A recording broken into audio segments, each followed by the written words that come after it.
ನನ್ನ ಕಲ್ಪನಾ ಲೋಕ ಯೂಟ್ಯೂಬ್ ಚಾನೆಲ್ಗೆ ನಿಮಗೆಲ್ಲ ಮತ್ತೊಮ್ಮೆ ಸ್ವಾಗತ. ಯಾರೆಲ್ಲ ಇನ್ನೂ ಚಾನೆಲ್ಗೆ ಸಬ್ಸ್ಕ್ರೈಬ್ ಆಗಿಲ್ವೋ ಅವರು ದಯವಿಟ್ಟು ಸಬ್ಸ್ಕ್ರೈಬ್ ಆಗಿ. ಹಾಗೆ ಕತೆ ಇಷ್ಟ ಆಗ್ತಾಯಿದ್ರೆ ಲೈಕ್ ಮಾಡಿ, ಶೇರ್ ಮಾಡಿ, ಕಮೆಂಟ್ ಮಾಡಿ ಹಾಗೂ ಪ್ರೋತ್ಸಾಹಿಸಿ. ಈಗ ಈ ಯಾನಕ್ಕೆ ನೀನೇ ನಾವಿಕ ಕಥೆಯ ಮುಂದಿನ ಅಧ್ಯಾಯವನ್ನು ಶುರು ಮಾಡೋಣ. ದಿನಗಳು ಯಾರ ಅಪ್ಪಣೆಗೂ ಕಾಯದೆ ಸಾಗುತ್ತಿದ್ದವು. ಸಂಪತ್ ಹಾಗೂ ನೀತುವಿನ ಮಧ್ಯ ಇದ್ದ ಚಿಕ್ಕ ಪರದೆ ಕೂಡ ಸರಿದು ಒಬ್ಬರಿಗೊಬ್ಬರು ಮತ್ತಷ್ಟು ಹತ್ತಿರ ಆಗಿದ್ದರು ಹಾಗೂ ಇಬ್ಬರ ನಡುವಿನ ಪ್ರೀತಿ ಕೂಡ ಜಾಸ್ತಿಯಾಗಿತ್ತು. ಅಂದು ಗೌರಿ ಗಣೇಶ ಹಬ್ಬ. ಅವರಿಬ್ಬರು ಮದುವೆಯಾದ ಮೇಲೆ ಬರುತ್ತಿರುವ ಮೊದಲ ಗೌರಿ ಗಣೇಶ ಹಬ್ಬ ಇದಾಗಿತ್ತು. ಹಬ್ಬಕ್ಕೆ ಮಗಳು ಅಳಿಯನನ್ನು ಮನೆಗೆ ಬರುವಂತೆ ಫೋನ್ ಮಾಡಿ ಕರೆದಿದ್ದರು ಜನಾರ್ದನ್. ಆದರೆ ನೀತು ಮಾತ್ರ ತಾನು ಈ ಹಬ್ಬವನ್ನು ತನ್ನ ಗಂಡನ ಮನೆಯಲ್ಲಿಯೇ ಆಚರಿಸಬೇಕು ಎಂದು ಹೇಳಿ ಅವಳು ಹೋಗಲು ನಿರಾಕರಿಸಿದ್ದಕ್ಕೆ ಸ್ವತಃ ಗಾಯತ್ರಿ ಹಾಗೂ ಜನಾರ್ದನ್ ಅವರೇ ಮಗಳಿಗೆ ಬಾಗಿನ ತೆಗೆದುಕೊಂಡು ಅಳಿಯನ ಮನೆಗೆ ಬಂದಿದ್ದರು. ಮನೆಯಲ್ಲಿಯೇ ಪುಟ್ಟ ಗೌರಿ ಹಾಗೂ ಗಣೇಶವನ್ನು ಕೂರಿಸಬೇಕು ಎಂದು ನಿರ್ಧಾರ ಮಾಡಿದ್ದರಿಂದ ಅದಕ್ಕೆ ಬೇಕಾದ ಸಿದ್ಧತೆಯನ್ನು ವೀಣಾ ಹಾಗೂ ಗಾಯತ್ರಿ ಅವರ ಜೊತೆ ಸೇರಿ ಮಾಡುತ್ತಿದ್ದಳು ನೀತು. ನೀತು, ಇಲ್ಲಿ ನೋಡು, ಇದರಲ್ಲಿ ಯಾವ ತರಹದ ಗಣೇಶನನ್ನು ತರಬೇಕು ಅಂತ ಹೇಳು ಎಂದು ತನ್ನ ಫೋನ್ನಲ್ಲಿ ವಿವಿಧ ರೀತಿಯ ಗಣೇಶನ ಮೂರ್ತಿಗಳನ್ನು ತೋರಿಸುತ್ತಾ ಕೇಳಿದನು ಸಂಪತ್. ಏನಕ್ಕೆ ಇದು ಕೇಳಿದಳು. ಇದೇನೇ ಹೀಗೆ ಹೇಳ್ತಾ ಇದ್ದೀಯಾ? ಒಂದು ವಾರದಿಂದ ನೀನೇ ಅಲ್ವಾ ಗಣೇಶ ಕೂರಿಸಬೇಕು ಅಂತ ಹೇಳ್ತಾ ಇದ್ದಿದ್ದು. ಅದಕ್ಕೆ ಗಣೇಶನನ್ನು ತರೋಕೆ ಹೋಗ್ತಾ ಇದ್ದೀನಿ. ಇವುಗಳಲ್ಲಿ ಯಾವ ಥರ ಗಣೇಶನನ್ನು ತರಬೇಕು ಹೇಳು ಎಂದನು. ಆದರೆ ನಿನಗೆ ಗಣೇಶನನ್ನು ತಗೋಬಾ ಅಂತ ಹೇಳಿದವರು ಯಾರು ಕೇಳಿದಳು. ಅವಳು ಹಾಗೆ ಹೇಳಿದಾಗ ಗೊಂದಲದ ಮುಖ ಮಾಡಿದವನು, ಗಣೇಶನನ್ನು ಕೂರಿಸೋಕೆ ಗಣೇಶ ಬೇಡ್ವೇನೆ, ಅದಕ್ಕೆ ತರೋಕೆ ಹೋಗ್ತಾ ಇದ್ದೆ ಎಂದನು. ಇನ್ನೊಂದೆರಡು ಗಂಟೆಯಲ್ಲಿ ಗಣೇಶ ರೆಡಿ ಆಗ್ತಾನೆ, ನೀನು ಅದರ ಬಗ್ಗೆ ತಲೆಕೆಡಿಸಿಕೊಳ್ಳಬೇಡ ಎಂದಾಗ, ಹೇಗೆ ಎಂದು ಪ್ರಶ್ನಿಸಿದ. ಆಗ ಅವನ ಕೈ ಹಿಡಿದು ಮಹಡಿಯ ಮೇಲೆ ಕರೆದುಕೊಂಡು ಹೋದವಳು ಅಲ್ಲಿ ಇರುವ ರಾಶಿ ಮಣ್ಣಿನ ಕಡೆ ಕೈ ತೋರಿಸಿ, ಇದರಲ್ಲಿ ಆಗುತ್ತೆ ಎಂದಳು. ಈ ಮಣ್ಣು ಎಲ್ಲಿಂದ ಬಂತು? ಅಪ್ಪನಿಗೆ ಊರಿಂದ ಬರುವಾಗ ತರೋದಕ್ಕೆ ಹೇಳಿದ್ದೆ ಎಂದು ಕಣ್ಣು ಮಿಟಿಕಿಸಿ ನಕ್ಕಳು. ಅಲ್ಲಿಂದ ಮಣ್ಣು ತರಿಸಿದೆಯಾ ಎಂದವನು. ನಂತರ, ಅಚ್ಚರಿ, ಈಗಿದ್ರಲ್ಲಿ ಗಣೇಶನನ್ನು ಮಾಡೋರು ಯಾರು? ಇನ್ಯಾರು, ನಾವೇ. ಏನೋ ನಾನಾ? ನನಗಿದೆಲ್ಲ ಬರಲ್ಲ ಕಣೆ ಎಂದನು. ಆಹಾ, ನಮ್ಮನ್ನೆಲ್ಲ ಯಾಮಾರಿಸೋಕೆ ನಾಟಿ ಮಾಡೋದನ್ನು ಕಲಿತವನಿಗೆ ಈಗ ಇದನ್ನು ಕಲಿಯೋಕೆ ಆಗಲ್ವಾ ಎಂದು ಸೊಂಟದ ಮೇಲೆ ಕೈ ಇಟ್ಟುಕೊಂಡು ಅವನನ್ನೇ ಗುರಾಯಿಸುತ್ತಾ ಕೇಳಿದರೆ ನಿಟ್ಟುಸಿರು ಬಿಟ್ಟ ಸಂಪತ್, ಅದೇ ಬೇರೆ ಇದೇ ಬೇರೆ ಎಂದನು. ಯಾವುದು ಬೇರೆ ಅಲ್ಲ, ಎಲ್ಲ ಒಂದೇ. ಈಗ ನಾನು ಹೇಳ್ಕೊಡ್ತೀನಿ, ಹಾಗೆ ನೀನು ಮಾಡು ಸಾಕು ಎಂದು ಹೇಳಿ ಕೆಳಗೆ ಕುಳಿತರೆ, ನಿನಗೆ ಗಣೇಶನನ್ನು ಮಾಡೋಕ್ಕೆ ಬರುತ್ತಾ ಅನುಮಾನದಲ್ಲಿ ಕೇಳಿದ. ನಮಗೆ ಎಲ್ಲ ಬರುತ್ತೆ, ಒಂದು ಬಕೆಟ್ ನೀರು ತಗೊಂಡು ಬಾ, ಇದನ್ನೆಲ್ಲ ಕಲಸಬೇಕು ಎಂದಾಗ ಸರಿ ಎಂದು ಅವಳ ಜೊತೆ ಗಣೇಶನನ್ನು ಮಾಡಲು ಕೈ ಜೋಡಿಸಿದನು. ಸರಿಸುಮಾರು 2 ಗಂಟೆಯ ಸಮಯ ತೆಗೆದುಕೊಂಡು ಗಣೇಶನನ್ನು ಕೊನೆಗೂ ರೆಡಿ ಮಾಡಿದ್ದರು. ಆದರೆ ಗೌರಿಯನ್ನು ಮಾತ್ರ ಮಾಡಲು ಆಗುತ್ತಿರಲಿಲ್ಲ. ಸಂಪತ್, ಗಣೇಶ ಏನೋ ಚೆನ್ನಾಗಿ ಬಂತು, ಆದರೆ ಗೌರಿಯ ಮುಖನೇ ಸರಿಯಾಗಿ ಬರ್ತಾ ಇಲ್ಲ, ಏನು ಮಾಡೋದು ಎಂದು ಪೆಚ್ಚು ಮೋರೆ ಹಾಕುತ್ತಾ ಕೇಳಿದರೆ, ಇರು ಒಂದು ನಿಮಿಷ ಎಂದವನು ತನ್ನ ಫೋನ್ನಲ್ಲಿ ಮಣ್ಣಿನಲ್ಲಿ ಗೌರಿಯನ್ನು ಮಾಡುವುದು ಹೇಗೆ ಎಂದು ಹುಡುಕಿ, ಇದನ್ನು ನೋಡಿಕೊಂಡು ಮಾಡೋಣ ಎಂದಾಗ ಅವಳು ಕೂಡ ಒಪ್ಪಿಕೊಂಡಳು. ಫೋನಿನಲ್ಲಿ ತೋರಿಸುವ ಹಾಗೆ ನೋಡಿಕೊಂಡು ಇಂಟ್ರೆಸ್ಟಿಂದ ಮಾಡುತ್ತಿದ್ದಳು ನೀತು. ಜೊತೆಗೆ ಮೈಪೂರ್ತಿ ಮಣ್ಣಾಗಿದ್ದರಿಂದ ಆಗಾಗ ಮುಂದೆ ಬರುವ ಮುಂಗುರುಳನ್ನು ಹಿಂದೆ ಸರಿಸಲು ಕಷ್ಟಪಡುತ್ತಿದ್ದವಳನ್ನು ಕಣ್ಣ ರೆಪ್ಪೆಯನ್ನೂ ಸಹ ಬಡಿಯದೆ ನೋಡುತ್ತಿದ್ದ ಸಂಪತ್. ಅವಳು ಎಂದಿಗಿಂತ ಇಂದು ತುಂಬ ಸುಂದರವಾಗಿ ಕಾಣಿಸುತ್ತಿದ್ದಾಳೆ ಎಂದೆನಿಸುತ್ತಿತ್ತು. ಇದರ ಜೊತೆಗೆ ಅವಳನ್ನು ಸ್ವಲ್ಪ ಕಾಡಿಸುವ ಮನಸ್ಸಾಯಿತು ಅವನಿಗೆ. ಮಣ್ಣಾಗಿದ್ದ ತನ್ನ ಕೈಯಿಂದಲೇ ಅವಳ ತುದಿ ಮೂಗನ್ನು ತನ್ನ ತೋರು ಬೆರಳಿನಿಂದ ಮುಟ್ಟಿದನು. ಆಗ ಆ ಮಣ್ಣು ಅವಳ ಮೂಗಿಗೂ ಮೆತ್ತಿಕೊಂಡಿತು. ಅದನ್ನು ನೋಡಿ ಸಿಟ್ಟಾದವಳು, ಓಯ್ ಯಾಕೋ ಸುಮ್ಮನೆ ಕೂರೋದಕ್ಕಾಗ್ತಾ ಇಲ್ವಾ ಎಂದು ಅವನಿಗೆ ರೇಗಿದವಳು ನಂತರ ತನ್ನ ಕೆಲಸ ಮುಂದುವರೆಸಿದಳು. ಅವಳ ಬೈಗುಳಕ್ಕೆ ತಲೆ ಕೆಡಿಸಿಕೊಳ್ಳದವನು ಈ ಬಾರಿ ಅವಳ ಕೆನ್ನೆ ಮುಟ್ಟಿದ್ದ. ಅವಳು ಕೋಪ ಮಾಡಿಕೊಂಡು ಬೈಯುವುದು ಕೂಡ ಅವನಿಗೆ ಇಷ್ಟವೇ. ಏ ಸಂಪತ್, ಏನಾಗಿದೆ ನಿನಗೆ? ಯಾಕೆ ಮುಖಕ್ಕೆಲ್ಲ ಮಣ್ಣು ಬಳಿತಾ ಇದೆಯಾ? ನಾನಿಲ್ಲಿ ಗೌರಿ ಮಾಡೋಕ್ಕಾಗದೆ ಕಷ್ಟಪಡ್ತಾ ಇದ್ರೆ ಸಹಾಯ ಮಾಡೋಣ ಅನ್ನೋದು ಬಿಟ್ಟು ಆಟ ಆಡ್ತಾ ಇದ್ದಾನೆ ಎಂದು ಬೈದುಕೊಂಡವಳು ಈಗಲೂ ಕೂಡ ಸುಮ್ಮನಿರದೆ ಅವಳ ಮತ್ತೊಂದು ಕೆನ್ನೆಗೆ ಬಳಿದು ಲುಕ್ಕಿಂಗ್ ಗಾರ್ಜಿಯಸ್ ನೀತು ಎಂದು ಹೇಳಿ ಕಣ್ಣೋಡಿದರೆ ಅವಳ ಕೋಪ ಮತ್ತಷ್ಟು ಜಾಸ್ತಿಯಾಗಿತ್ತು. ಎರಡೂ ಕೈಯಲ್ಲೂ ಮಣ್ಣು ತೆಗೆದುಕೊಂಡವಳು ಕುಳಿತ ಜಾಗದಿಂದ ಎದ್ದು ನಿಂತರೆ ಅವಳ ನಡೆಯನ್ನು ಅರ್ಥೈಸಿಕೊಂಡ ಸಂಪತ್ ಅವಳಿಂದ ದೂರ ಸರಿದಿದ್ದ. ಅಲ್ಲೇ ನಿಲ್ಲೋ, ಮಾಡ್ತೀನಿ ನಿನಗೆ ಎಂದು ಟೆರೆಸ್ ತುಂಬ ಓಡಾಡಿದರೆ ಅವಳ ಕೈಗೆ ಸಿಗದ ಹಾಗೆ ನಗುತ್ತಾ ತಪ್ಪಿಸಿಕೊಳ್ಳುತ್ತಿದ್ದನು.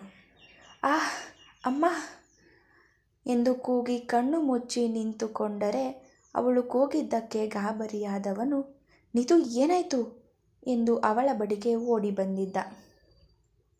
ಆಗ ಕೂಡಲೇ ಅವನ ಎರಡೂ ಕೆನ್ನೆಗೂ ಮಣ್ಣು ಮೆತ್ತಿ ನನ್ನಿಂದಲೇ ತಪ್ಪಿಸ್ಕೊತೀಯಾ ಎಂದು ನಗುತ್ತಾ ಕೇಳಿದರೆ ಸುಮ್ಮನೆ ಕೂಗಿದ್ದ, ನನ್ನನ್ನೇ ಎದುರಿಸ್ತೀಯಾ, ಮಾಡ್ತೀನಿರು ನಿಂಗೆ ಎಂದವನು ಅವಳನ್ನು ಹತ್ತಿರ ಎಳೆದು ಅವಳ ನಡುವನ್ನು ಬಳಸಿದವನು ಅವಳ ಕೆನ್ನೆಗೆ ತನ್ನ ಕೆನ್ನೆ ಸವರಿದಾಗ ಸ್ವಲ್ಪ ಮಾತ್ರ ಆಗಿದ್ದ ಮಣ್ಣು ಈಗ ಅವಳ ಪೂರ್ತಿ ಕೆನ್ನೆಗಳಿಗೂ ಆಗಿತ್ತು.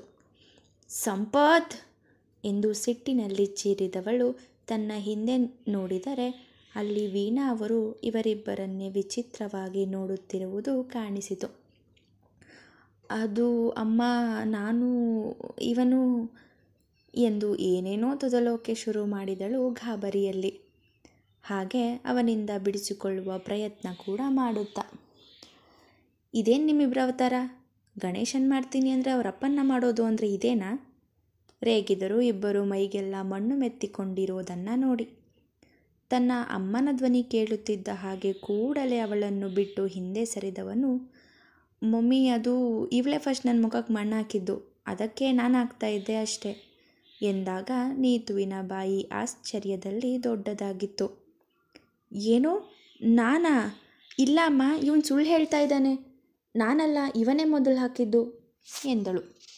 ಇಲ್ಲ ಮಮ್ಮಿ, ಇವಳು ಹೇಳ್ತಾ ಇರೋದು ಸುಳ್ಳು ಎನ್ನುತ್ತಿದ್ದವನಿಗೆ, ಅಯ್ಯೋ ಇಬ್ಬರು ಸ್ವಲ್ಪ ಸುಮ್ಮನೆ ಇರ್ತೀರಾ? ಇದೇನಿದು ಚಿಕ್ಕ ಮಕ್ಕಳ ಹಾಗೆ ಆಡ್ತಾ ಇದ್ದೀರಲ್ಲ, ಮೊದಲು ಇಬ್ಬರು ಹೋಗಿ ಸ್ನಾನ ಮಾಡಿ, ಹಬ್ಬದ ದಿನ ನಿಮ್ಮಿಬ್ಬರ ಅವತಾರ ನೋಡೋಕ್ಕಾಗ್ತಿಲ್ಲ ಎಂದು ರೇಗಿದಾಗ 5 ನಿಮಿಷ ಗೌರಿ ಮಾಡಿ ಮುಗಿಯುತ್ತೆ ಎಂದವಳು 5 ನಿಮಿಷಕ್ಕೆ ಪೂರ್ತಿ ಮಾಡಿ ಮುಗಿಸಿ ಸಂಜೆಯವರೆಗೂ ಬಿಸಿಲಿನಲ್ಲಿ ಒಣಗಲಿ ಎಂದು ಗೌರಿ ಗಣೇಶ ಎರಡನ್ನೂ ಒಂದು ಜಾಗದಲ್ಲಿ ಇಟ್ಟು ಕೆಳಗೆ ಹೋದಳು. ಅವಳ ಹಿಂದೆ ಸಂಪತ್ ಕೂಡ ಹೋದರೆ ಮಗ ಸೊಸೆಯ ಮುದ್ದು ಚೇಷ್ಟೆಗಳನ್ನು ನೋಡಿ ನಕ್ಕಿದ್ದರು ವೀಣಾ. ಸಂಜೆಯ ವೇಳೆಗೆ ಗೌರಿ ಗಣೇಶನನ್ನು ಕೂರಿಸಿ ಸುಂದರವಾಗಿ ಅಲಂಕಾರ ಕೂಡ ಮಾಡಲಾಗಿತ್ತು. ಜೊತೆಗೆ ಗಣೇಶನಿಗೆ ಪ್ರಿಯ ಖಾದ್ಯಗಳನ್ನು ಮಾಡಿ ಇಡಲಾಗಿತ್ತು. ಮೊದಲು ಸಂಪತ್ನಿಂದಲೇ ಪೂಜೆ ಮಾಡಿಸಿ ನೈವೇದ್ಯ ಸಮರ್ಪಣೆ ಕೂಡ ಮಾಡಿಯಾಗಿತ್ತು. ಅದಾದ ನಂತರ ತವರು ಮನೆಯಿಂದ ತಂದ ಬಾಗಿಣವನ್ನು ಇಟ್ಟು ಪೂಜೆ ಮಾಡಿ 5 ಮುತ್ತೈದೆಯರಿಗೆ ಅರಿಶಿನ ಕುಂಕುಮವನ್ನು ಸಹ ನೀಡಲಾಗಿತ್ತು. ಸಂಜೆ ಎಲ್ಲ ಮುಗಿದ ಮೇಲೆ ಸ್ವತಃ ನೀತುವೆ ಎಲ್ಲರಿಗೂ ಬಡಿಸಲು ನಿಂತುಕೊಂಡಳು. ಭರ್ಜರಿಯಾದ ಒಬ್ಬಟ್ಟಿನ ಊಟ ಮಾಡಿ ಏಳುವ ಅಷ್ಟರಲ್ಲಿ ನೀತುವೆಗೆ ತಲೆ ಸುತ್ತಿದ ಹಾಗೆ ಆಗಿ ಕೆಳಗೆ ಬಿದ್ದಾಗ ಸಂಪತ್ ಸೇರಿದಂತೆ ಎಲ್ಲರಿಗೂ ಗಾಬರಿಯಾಗಿತ್ತು. ಕೂಡಲೇ ಅವಳ ಬಳಿಗೆ ಧಾವಿಸಿದವನು ಅವಳನ್ನು ತೊಡೆಯ ಮೇಲೆ ಮಲಗಿಸಿಕೊಂಡು ಎಚ್ಚರಿಸಲು ನೋಡುತ್ತಾನೆ. ಆದರೆ ಅವಳು ಕಣ್ಣು ಬಿಡದೆ ಇರುವುದನ್ನು ನೋಡಿ ಕೂಡಲೇ ಅವಳನ್ನು ತೋಳಿಗೆ ತೆಗೆದುಕೊಂಡವನು ತಡ ಮಾಡದೆ ಹಾಸ್ಪಿಟಲ್ಗೆ ಕರೆದುಕೊಂಡು ಹೊರಟನು. ಅವನ ಜೊತೆ ಇಡೀ ಮನೆಯವರು ಕೂಡ ಹೊರಟರು. ಹಾಸ್ಪಿಟಲ್ಗೆ ಕರೆದುಕೊಂಡು ಬಂದ ಮೇಲೆ ಡಾಕ್ಟರ್ ಅವಳನ್ನು ಟ್ರೀಟ್ ಮಾಡುತ್ತಿದ್ದರೆ ವಾರ್ಡ್ನ ಹೊರಗೆ ಸಂಪತ್ ಟೆನ್ಷನ್ನಲ್ಲಿ ಬಾಲ ಸುಟ್ಟ ಬೆಕ್ಕಿನ ಹಾಗೆ ಈ ಕಡೆಯಿಂದ ಆ ಕಡೆ, ಆ ಕಡೆಯಿಂದ ಈ ಕಡೆ ಎಂದು ಓಡಾಡುತ್ತಿದ್ದ. ಅವನ ಟೆನ್ಷನ್ನನ್ನು ಅರ್ಥ ಮಾಡಿಕೊಂಡ ವೀಣಾ ಅವನ ಭುಜದ ಮೇಲೆ ಕೈ ಇಟ್ಟರೆ ಅವನ ಮೈ ಗಾಬರಿಯಲ್ಲಿ ನಡುಗುತ್ತಿರುವುದು ಅವರ ಗಮನಕ್ಕೆ ಬಂದಿತ್ತು. ಸಂಪತ್, ನೀನೇನು ಟೆನ್ಷನ್ ಆಗಬೇಡ, ಅವಳಿಗೇನೂ ಆಗಲ್ಲ ನಿನ್ನೆಯಿಂದ ಸ್ವಲ್ಪ ಕೆಲಸ ಜಾಸ್ತಿ ಆಯ್ತಲ್ಲ, ಅದಕ್ಕೆ ಹಾಗೆ ತಲೆ ಸುತ್ತಿ ಬಿದ್ದಿದ್ದಾಳೆ ಅಷ್ಟೆ, ಏನೂ ಆಗಲ್ಲ, ಯೋಚನೆ ಮಾಡಬೇಡ ಎಂದು ಸಮಾಧಾನ ಮಾಡಿದರು. ಸ್ವಲ್ಪ ಸಮಯದ ನಂತರ ಅವಳಿಗೆ ಟ್ರೀಟ್ಮೆಂಟ್ ಕೊಟ್ಟು ಹೊರಗೆ ಬಂದ ಡಾಕ್ಟರ್, ಇಲ್ಲಿ ಅವರ ಹಸ್ಬೆಂಡ್ ಯಾರು ಕೇಳಿದರು. ಆಗ ಮುಂದೆ ಬಂದು ನಿಂತ ಸಂಪತ್, ನಾನೇ ಡಾಕ್ಟರ್, ಏನಾಗಿದೆ ಅವಳಿಗೆ ಕೇಳಿದ. ನಥಿಂಗ್ ಟು ವರಿ, ಖುಷಿ ಪಡೋ ವಿಷಯನೇ, ನಿಮ್ಮ ವೈಫ್ ಪ್ರೆಗ್ನೆಂಟ್ ಆಗ್ತಿದ್ದಾರೆ ಎಂದರು. ಅದನ್ನು ಕೇಳಿದ ವೀಣಾ, ಗಾಯತ್ರಿ ಹಾಗೂ ಜನಾರ್ದನ್ ಮೂವರ ಮುಖದಲ್ಲೂ ನಗು ಮೂಡಿತ್ತು. ಇತ್ತ ಕಡೆ ಸಂಪತ್, ತನ್ನ ನೀತು ತಾಯಿ ಆಗ್ತಾ ಇದ್ದಾಳಾ, ಹಾಗಿದ್ರೆ ನಾನು ತಂದೆ ಆಗ್ತಾ ಇದ್ದೀನಾ ಎಂದು ತನ್ನಲ್ಲೇ ಹೇಳಿಕೊಂಡವನ ಹೃದಯ ಖುಷಿಯಲ್ಲಿ ಜೋರಾಗಿ ಬಡಿದುಕೊಳ್ಳುತ್ತಿತ್ತು. ಅವನಿಗೆ ಅದನ್ನು ನಂಬಲು ಆಗುತ್ತಿರಲಿಲ್ಲ. ಡಾಕ್ಟರ್, ನನ್ನ ಹೆಂಡತಿ ನೋಡ್ಬೋದಾ ಎಂದು ಕೇಳಿ ಅವರ ಒಪ್ಪಿಗೆ ಸಿಕ್ಕ ಬಳಿಕ ವಾರ್ಡ್ ಒಳಗೆ ಓಡಿದನು. ವಾರ್ಡ್ನ ಬಾಗಿಲ ಕಡೆಗೆ ಕಣ್ಣು ನೆಟ್ಟು ತನ್ನವನ ಆಗಮನಕ್ಕಾಗಿ ಕಾಯುತ್ತಿದ್ದಳು ನೀತು. ಸಂಪತ್ ಬಾಗಿಲು ದೂಡಿ ಒಳಗೆ ಖುಷಿಯಿಂದ ಬರುತ್ತಿದ್ದರೆ ಅವನ ಖುಷಿಯನ್ನೇ ನೋಡಿ ಕಣ್ಣು ತುಂಬಿಕೊಳ್ಳುತ್ತಿದ್ದಳು. ಅವಳ ಹತ್ತಿರ ಬಂದು ಪ್ರೀತಿಯಿಂದ ಅವಳ ಹಣೆಗೆ ಮುತ್ತಿಟ್ಟು ಅವಳನ್ನೇ ನೋಡುತ್ತಾ ಕಣ್ಣು ತುಂಬಿಕೊಂಡವನು, ನೀತು, ನಾವಿಬ್ಬರು ಪೇರೆಂಟ್ಸ್ ಆಗ್ತಾ ಇದ್ದೀವಿ ಕಣೆ ಎಂದು ಅವಳ ಮುಖವನ್ನು ಬೊಗೆಸೆಯಲ್ಲಿ ಹಿಡಿದು ಕೇಳಿದರೆ, ಹೌದು ಎಂದು ಮುಗುಳು ನಕ್ಕು ತಲೆಯಾಡಿಸಿದಳು.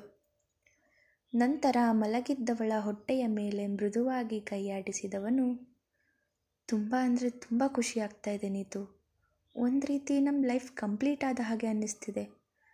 ನಮ್ಮ ಮನೆಗೆ ಮತ್ತೊಬ್ಬ ಪುಟ್ಟ ಅತಿಥಿ ಬರ್ತಾ ಇದೆ ಅನ್ನೋ ಫೀಲಿಂಗ್ಗೆ ಏನೋ ಒಂದು ರೀತಿ ಚೆನ್ನಾಗಿದೆ ಅಲ್ವಾ. ಆ ಫೀಲಿಂಗ್ನ ಹೇಗೆ ಎಕ್ಸ್ಪ್ರೆಸ್ ಮಾಡಬೇಕು ಅನ್ನೋದೇ ಗೊತ್ತಾಗ್ತಾ ಇಲ್ಲ ನನಗೆ ಎಂದು ಭಾವುಕನಾಗಿ ಹೇಳಿದರೆ ಅವನ ಕೈಯ ಮೇಲೆ ಮೃದುವಾಗಿ ತನ್ನ ಕೈ ಇಟ್ಟಳು. ಅಷ್ಟರಲ್ಲಿ ವೀಣಾ, ಗಾಯತ್ರಿ, ಜನಾರ್ದನ್ ಮೂವರು ಕೂಡ ವಾರ್ಡಿನ ಒಳಗೆ ಬಂದರು. ಈಗ ಹೇಗಿದ್ದೀಯಾ ನೀತು, ಇನ್ನೂ ಸುಸ್ತು, ತಲೆ ಸುತ್ತು ಹಾಗೇ ಇದೆಯಾ ಕೇಳಿದರು ವೀಣಾ. ಇಲ್ಲ ಅಮ್ಮ, ಈಗ ಆರಾಮಾಗಿದ್ದೀನಿ ಎಂದಳು. ಸರಿ, ಹಾಗಿದ್ರೆ ಗರ್ಭಿಣಿ ಆರೈಕೆನ ನಮ್ಮ ಮನೆಯಲ್ಲಿಯೇ ಮಾಡೋಣ, ನಮ್ಮ ಜೊತೆಯಲ್ಲಿಯೇ ಅವಳನ್ನು ಕೂಡ ಕರೆದುಕೊಂಡು ಹೋಗ್ತೀವಿ ಎನ್ನುತ್ತಾರೆ ಗಾಯತ್ರಿ. ಆಗ ದಂಗಾದ ಸಂಪತ್, ಹಾಂ ಏನು ನಿಮ್ಮನೆಗ? ಇಲ್ಲ ಇಲ್ಲ ಇಲ್ಲ, ನನ್ನ ಹೆಂಡತಿನ ನಾನು ಎಲ್ಗೂ ಕಳಿಸಲ್ಲ, ಅವಳ ಆರೈಕೆ ಏನೇ ಇದ್ದರೂ ಅದು ನಮ್ಮನೇಲೇ ಆಗಬೇಕು ಎಂದು ಮಧ್ಯ ಮಾತನಾಡಿ ಹೇಳಿದನು. ಅಯ್ಯೋ ಅಳಿಯಂದ್ರೆ, ಇದೇನು ಹೀಗೆ ಹೇಳ್ತಾ ಇದ್ದೀರಾ? ಈ ಸಮಯದಲ್ಲಿ ಅವಳಿಗೆ ಸರಿಯಾದ ಆರೈಕೆ ಮಾಡೋದು ತುಂಬ ಮುಖ್ಯ. ಈ ಸಿಟಿಗಿಂತ ಹಳ್ಳಿಯಲ್ಲಿ ಮಾಡಿದರೆ ಮಗು ದಷ್ಟಪುಷ್ಟವಾಗಿ ಆರೋಗ್ಯವಾಗಿ ಬೆಳೆಯುತ್ತದೆ. ಪೂರ್ತಿ ತಿಂಗಳು ಕಳಿಸದೆ ಹೋದರೂ ಪರವಾಗಿಲ್ಲ, ಕೊನೆ ಪಕ್ಷ ಇವಳಿಗೆ 5 ತಿಂಗಳು ತುಂಬುವವರೆಗಾದರೂ ಕಳಿಸಿಕೊಡಿ ಸಾಕು ಎಂದರು. ಅವರ ಮಾತಿಗೆ, ಈಗ ಇವಳಿಗೆ 2 ತಿಂಗಳು, 5 ತಿಂಗಳವರೆಗೂ ಅಂದರೆ ಇನ್ನೂ 3 ತಿಂಗಳು ನನ್ನ ಹೆಂಡತಿ ಮಗುನ ಬಿಟ್ಟಿರಬೇಕಾ ನಾನು ಎಂದು ತನ್ನಲ್ಲೇ ಲೆಕ್ಕಾಚಾರ ಮಾಡಿದವನು, ಅತ್ತೆ, ಸಿಟಿಲಿರೋ ಯಾರಿಗೂ ಮಕ್ಕಳು ಆಗಿಯೇ ಇಲ್ವಾ? ಇಲ್ಲಿ ಹುಟ್ಟಿರೋ ಮಕ್ಕಳೆಲ್ಲ ಆರೋಗ್ಯವಾಗಿಲ್ವಾ? ನೋಡಿ, ಅಷ್ಟು ತಿಂಗಳು ಅವಳನ್ನು ಕಳಿಸೋಕ್ಕಾಗಲ್ಲ. ಬೇಕಿದ್ದರೆ ಅವಳ ಆರೈಕೆಗೆ ಏನು ಬೇಕು ಎಲ್ಲವನ್ನು ಇಲ್ಲಿಗೆ ತಂದು ನಮ್ಮ ಮನೆಯಲ್ಲಿಯೇ ಮಾಡಿ, ಆದರೆ ಇವಳನ್ನು ಮಾತ್ರ ನಾನು ಎಲ್ಲಿಗೂ ಕಳಿಸಲ್ಲ ಎಂದು ಅದೇ ಕಡೆಯ ಮಾತು ಎನ್ನುವ ಹಾಗೆ ಹೇಳಿದನು. ಆಗ ಜನಾರ್ದನ್ ಹಾಗೂ ಗಾಯತ್ರಿಯವರು ಒಬ್ಬರ ಮುಖ ಮತ್ತೊಬ್ಬರು ನೋಡಿಕೊಂಡರೆ ವೀಣಾ ಅವರು ಮಾತ್ರ ಮಗನ ವರಸೆಗೆ ನಗುತ್ತಿದ್ದರು. 3 ತಿಂಗಳು ಕಳಿಸೋಕೆ ಹೀಗಾಡ್ತಾ ಇದ್ದಾನೆ, ಇನ್ನು ಮಗು ಆದಮೇಲೆ ಬಾಣಂತನಕ್ಕೆ 9 ತಿಂಗಳು ಅಲ್ಲಿಯೇ ಇರಬೇಕಲ್ಲ, ಆಗ ಇನ್ನೇಗಾಡ್ತಾನೆ ಇವನು ಎಂದು ಮನಸ್ಸಿನಲ್ಲಿಯೇ ಅಂದುಕೊಂಡು ನಿಟ್ಟುಸಿರು ಬಿಟ್ಟಿದ್ದಳು ನೀತು. ಥ್ಯಾಂಕ್ ಯು ಸಂಪತ್, ನೀನು ಮತ್ತೆ ನನ್ನ ಜೀವನಕ್ಕೆ ಬಾರದೇ ಇದ್ದಿದ್ರೆ ನನ್ನ ಜೀವನದಲ್ಲಿ ಇಷ್ಟು ಖುಷಿ ಸಂತೋಷ ಇರ್ತಾನೆ ಇರಲಿಲ್ಲ ಅನಿಸುತ್ತೆ ಎಂದು ಮನೆಗೆ ಬಂದ ಮೇಲೆ ಅವನ ಎದೆಯ ಮೇಲೆ ತಲೆ ಇಟ್ಟು ಮಲಗಿ ಅವನು ಪುನಃ ತನ್ನ ಜೀವನಕ್ಕೆ ಬಂದಿದ್ದಕ್ಕೆ ಧನ್ಯವಾದ ಹೇಳುತ್ತಿದ್ದಳು ನೀತು. ಋಣಾನುಬಂಧ ರೂಪೇಣ ಪಶು ಪತ್ನಿ ಸುತಾಲಯ, ಋಣವಿಲ್ಲದೆ ಯಾವ ಬಂಧಗಳು ಬೆಸೆಯಲಾರವು. ಮನುಷ್ಯರು ಎಷ್ಟೇ ದೂರವಿದ್ದರೂ ಕೂಡ ಮನಸ್ಸುಗಳು ಹತ್ತಿರವಾಗಿ ಬದುಕಲು ಋಣ ಇರಬೇಕು. ಎಲ್ಲೋ ಇದ್ದ ಇಬ್ಬರು ಒಂದಾಗಲು ಕಾರಣವಂತೂ ಇದ್ದೇ ಇತ್ತು ಅನ್ನೋ ಮಾತು ನಮ್ಮ ವಿಷಯದಲ್ಲೂ ನಿಜ ಆಗಿದೆ ಅಷ್ಟೆ. ಇದರಲ್ಲಿ ಧನ್ಯವಾದ ತಿಳಿಸುವಂತಹ ದೊಡ್ಡ ಕೆಲಸ ನಾನೇನೂ ಮಾಡಿಲ್ಲ. ನಿಜ ಹೇಳಬೇಕು ಎಂದರೆ ನನ್ನ ಪ್ರೀತಿಗಿಂತ 6 ವರ್ಷ ನನಗಾಗಿ ನಾನು ಮತ್ತೆ ಮರಳಿ ಬರ್ತೀನೋ ಇಲ್ಲವೋ ಎನ್ನೋದು ಕೂಡ ಗೊತ್ತಿಲ್ಲದೆ ಹಗಲು ರಾತ್ರಿ ಎನ್ನದೆ ನನಗಾಗಿ ಕಾದ ನಿನ್ನ ಪ್ರೀತಿನೇ ದೊಡ್ಡದು ಎಂದು ಅವಳ ಹಣೆಗೆ ಮುತ್ತಿಟ್ಟು ಅವಳನ್ನು ಅಪ್ಪಿಕೊಂಡರೆ, ಅವನ ಹತ್ತಿರ ಮತ್ತಷ್ಟು ಸರಿದು ತಾನೂ ಅಪ್ಪಿಕೊಂಡವಳು ಅವನ ಎದೆಯ ಮೇಲೆ ಮಲಗಿ ನೆಮ್ಮದಿಯ ನಿದ್ದೆಗೆ ಜಾರಿದ್ದಳು. ಮುಗಿಯಿತು. ಇಲ್ಲಿಗೆ ಈ ಯಾನಕ್ಕೆ ನೀನೇ ನಾವಿಕ ಕತೆ ಮುಗಿದಿದೆ. ಇಷ್ಟು ದಿನಗಳಿಂದ ಕತೆ ಕೇಳಿ ಪ್ರೋತ್ಸಾಹ ಕೊಟ್ಟ ಎಲ್ಲರಿಗೂ ತುಂಬು ಹೃದಯದ ಧನ್ಯವಾದಗಳು. ಎಲ್ಲರಿಗೂ ಈ ಕತೆ ಇಷ್ಟವಾಯಿತು ಎಂದು ಭಾವಿಸುತ್ತೇನೆ. ಹಾಗೆ ಈ ಕಥೆಯಲ್ಲಿ ನಿಮಗೆ ಇಷ್ಟವಾದ ಪಾತ್ರ ಯಾವುದು ಹಾಗೂ ಯಾಕೆ ಅನ್ನೋದನ್ನು ತಿಳಿಸಿ. ನಿಮ್ಮ ವಿಮರ್ಶೆಗೋಸ್ಕರ ಕಾತುರತೆಯಿಂದ ಕಾಯುತ್ತಿರುತ್ತೇನೆ. ಧನ್ಯವಾದಗಳು.